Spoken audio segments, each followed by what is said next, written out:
Assalamualaikum warahmatullahi wabarakatuh. Nama saya Triana Atika Zulfa.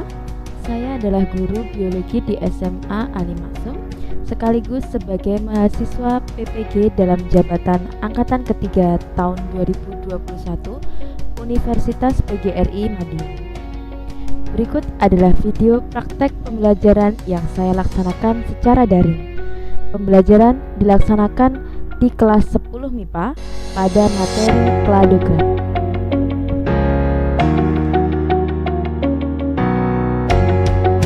Mulai, bismillahirrahmanirrahim. Assalamualaikum warahmatullahi wabarakatuh. Waalaikumsalam warahmatullahi wabarakatuh. Waalaikumsalam warahmatullahi wabarakatuh. Oke, terima kasih ya atas kehadirannya di siang hari ini. Oke, gimana semuanya sehat? Alhamdulillah. Luar biasa. Bolehkah salah satu untuk memimpin doa sebelum belajar? Faida, boleh minta tolong Miss Zulfa untuk dipimpin doanya? Sebelum memulai belajar, marilah kita berdoa bersama-sama. Sepertinya kayak Lala itu belum berangkat ya? Lala tidak hadir. Kemudian Zula juga tidak hadir, seperti itu. Adakah yang tahu kemana mereka? Oke, di sini nanti kita akan belajar tentang biologi lagi, nggih, dengan materi kelanjutan materi yang kemarin, yaitu materi klasifikasi. Nah, untuk materinya apakah sudah diterima semuanya yang Miss Zulfa kirimkan? Alhamdulillah sudah, Miss. Baik, sip. Oke, terima kasih semuanya ya. Hari ini kita akan bahas tentang klasifikasi makhluk hidup dengan sub materinya adalah kladogram. Ini ada hewan apa aja, Nak? Ada di sini yang pertama ada hewan apa ini? Bebek. Ini ada bebek, kemudian ada ayam, kemudian ada sapi, ya kan? Kemudian yang terakhir di sini ada apa ini? Kerbau. Oke. Kerbau bukan? Yes, itu kerbau. Kerbau Afrika di sini. Nah, ada yang pernah ke Afrika belum?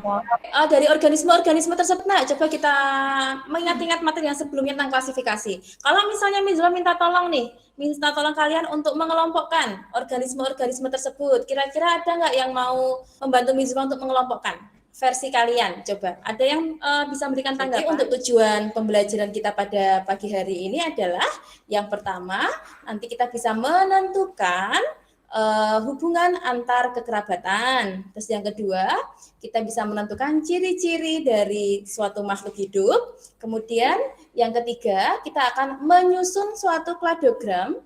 Dan yang keempat, kita akan menganalisis atau mempresentasikan hasil kladogram yang telah kalian buat. Seperti itu untuk tujuan pembelajaran kita pada pagi hari ini.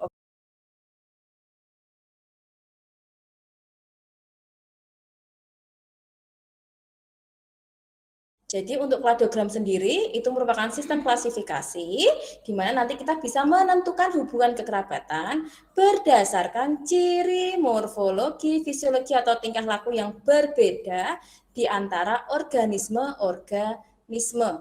Kita harus mempelajari hubungan kerabatan karena berarti nanti kita bisa mencari tahu sebenarnya satu organisme dengan organisme yang lain itu lebih dekat kerabatannya dengan siapa. Dengan seperti itu nanti kita bisa mengulik atau bisa menelaah lebih lanjut tentang yang namanya evolusi. Semakin dekat hubungan kerabatannya berarti dia semakin banyak kemiripannya. Semakin jauh hubungan kerabatannya berarti dia semakin banyak perbedaan dari ciri morfologi organisme-organisme tersebut. Nah, lantas bagaimana cara kita membuat kladogram? Nah, di sini Miss Zulfa sudah punya 4 organisme. Nah, ada organisme 1, organisme 2, organisme 3, dan organisme 4. Organisme 1 ini apa, Nak? Organisme 1 ini kuda. Organisme kedua, ikan apa ini kira-kira? Ada yang tahu? Ini sering dimakan loh ini. Mujair, Kalian Miss. makan. Betul, sip. Ikan mujair. Kemudian yang ketiga ini apa? Ketiga ini gambar apa? Kucing. Kucing hitam boleh.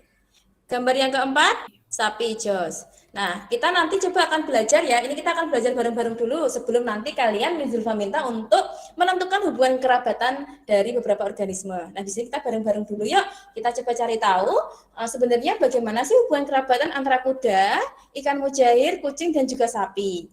Nah, di sini ciri morfologi atau karakter morfologi yang Miss Zulfa tentukan adalah ada 4. Yang pertama adalah merupakan hewan vertebrata. Yang kedua memamah biak. Yang ketiga mempunyai paru-paru. Dan yang keempat bertanduk. Jadi maksudnya apa? Maksudnya adalah keempat karakter morfologi ini akan digunakan sebagai dasar untuk menentukan hubungan kekerabatan keempat organisme ini. Bisa dipahami sampai sini? Kucing? Memamah biak mboten? Boten, Miss. Mboten, jos. Sapi? Nggih, Miss. Jos. Sekarang terkait dengan karakter morfologi memiliki paru-paru. Kuda? Oke, baik. Nah, sekarang setelah kita mengetahui atau setelah kita membuat tabel perbedaan karakter morfologi, yang kita lakukan selanjutnya adalah ini.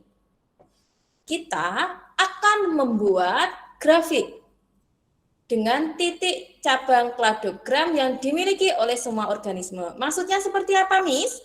Maksudnya seperti ini. Nanti kita akan membuatnya dengan membuat grafik ke atas seperti ini. Nah, seperti itu. Nah, di sini nanti setelah itu kita akan buat titik-titiknya, titik-titik percabangannya. Misalnya ganti pakai warna yang lain. Oke. Nah, titik-titik yang Mizufa maksud di sini akan diisi oleh karakter-karakter yang digunakan atau karakter morfologi yang digunakan untuk menentukan hubungan kekerabatan. Nah, caranya seperti apa? Caranya adalah untuk menentukan ini karakter yang mana, penempatan karakternya, kita lihat dulu tabelnya. Perhatikan baik-baik.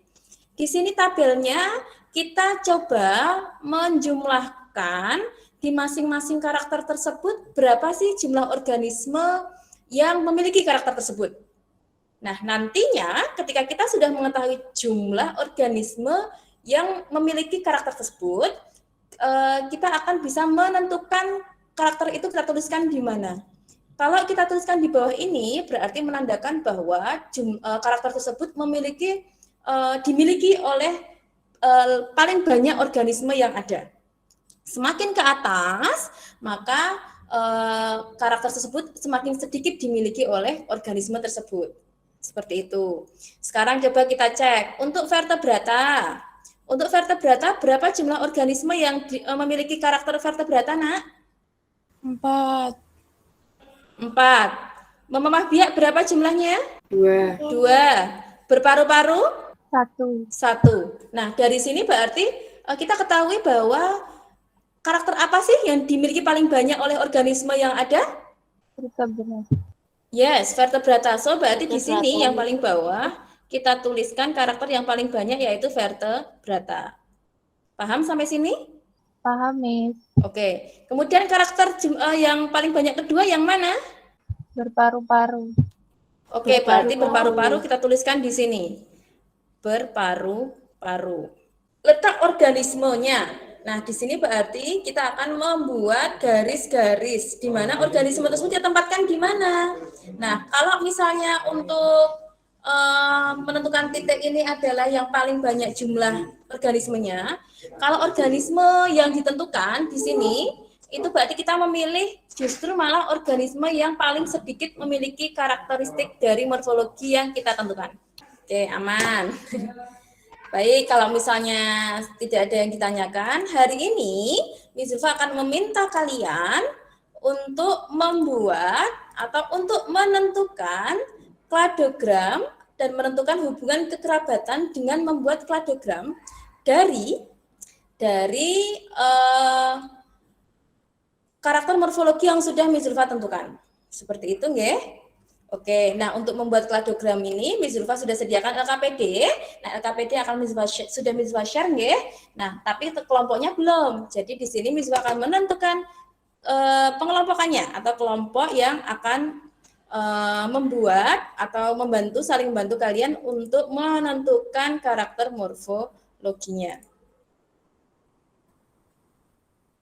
Nah, sebentar, sudah tampak di sini? Sudah tampak kelompoknya? Kelompok 3 ada kendala mboten? Kalian bisa browsing loh, Nak, sama membuka materi yang Mizufa sudah bagikan juga bisa. Belum, Miss. Kan itu kan kalau dia punya ciri itu dikasih angka 1. ular kan Iya. punya bertulang belakang nggak? Aduh, Ki nggak usah dipedulikan angkanya, bisa salah. Ular punya tulang belakang apa enggak? Ada, iya ada. Ada, berarti dikasih satu ya. Terus ular berambut apa enggak? Enggak. Dari Assalamualaikum warahmatullahi wabarakatuh. Waalaikumsalam Saya warahmatullahi perwakilan dari kelompok wabarakatuh. 2 ingin mempresentasikan hasil kerja kami, yaitu membeda-bedakan karakteristik dari beberapa hewan. Hewannya yaitu ada hiu, lamprey, harimau, salamander, kadal, dan gorila.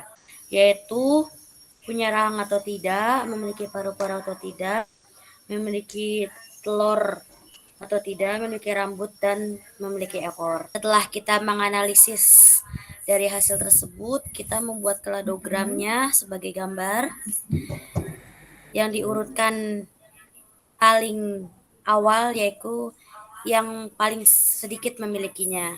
Kita lihat apa gambar kladogramnya. Sip.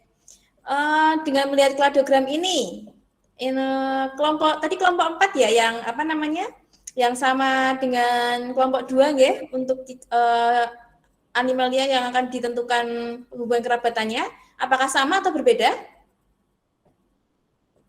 untuk kelompok 4? Sama, Miss.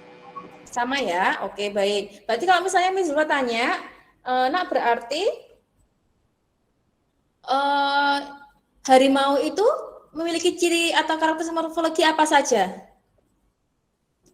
1. Memiliki rambut.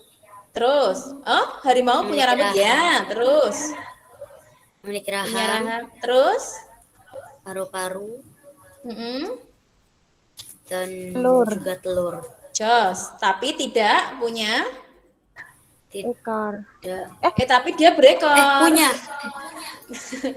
Berarti Dia berekor, punya tapi ekor. penjelasan di sini penjelasannya tidak berekor memiliki kan ekor. itu kan. Oke. Boleh dijawab melihat ininya, apa namanya? Pertanyaan diskusinya semuanya. Oke, terima kasih. Oke, terima kasih untuk kelompok 2 yang sudah presentasi. Kita beri applause dulu untuk kelompok 2. Terima kasih sudah mempresentasikan dengan sangat baik untuk kelompok Faida dan teman-teman. Oke, boleh stop screen. Dari hasil diskusi kita di LKPD dengan cara berkelompok dan juga sudah diskusi masing-masing kelompok, kira-kira nak sekarang bisa tanya, berarti yang namanya kladogram itu apa nak? Berarti kladogram adalah bisa menentukan menunjukkan hubungan kekerabatan hewan ataupun hewan. Ya, berarti yang namanya kladogram yang pertama kita bisa simpulkan bahwa kladogram adalah suatu grafik yang bisa menunjukkan hubungan kekerabatan antar organisme.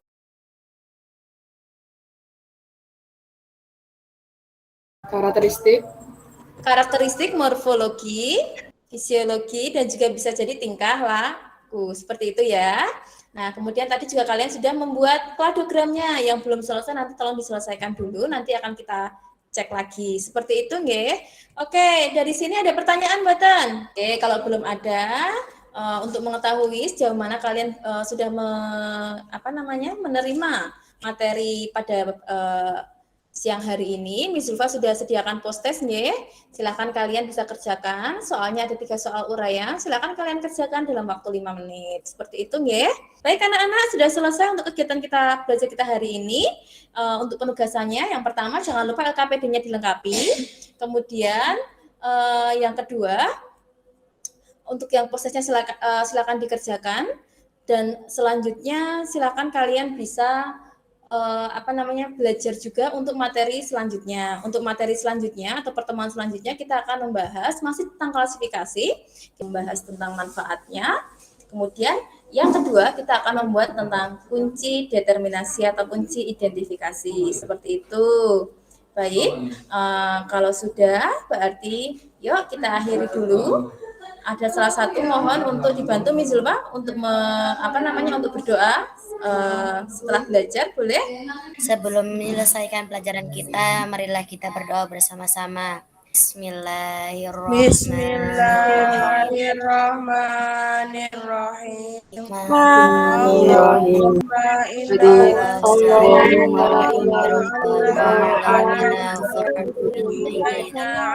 Doa selesai. Alamin. Terima kasih semuanya ya. Terima kasih Faya sudah memimpin doa. Terima kasih semuanya yang hadir. Semoga selalu dalam keadaan sehat ya. Mohon maaf kalau ada kata-kata misu yang kurang berkenan. Bisa akhiri. Wassalamualaikum warahmatullahi wabarakatuh. Sehat. Waalaikumsalam.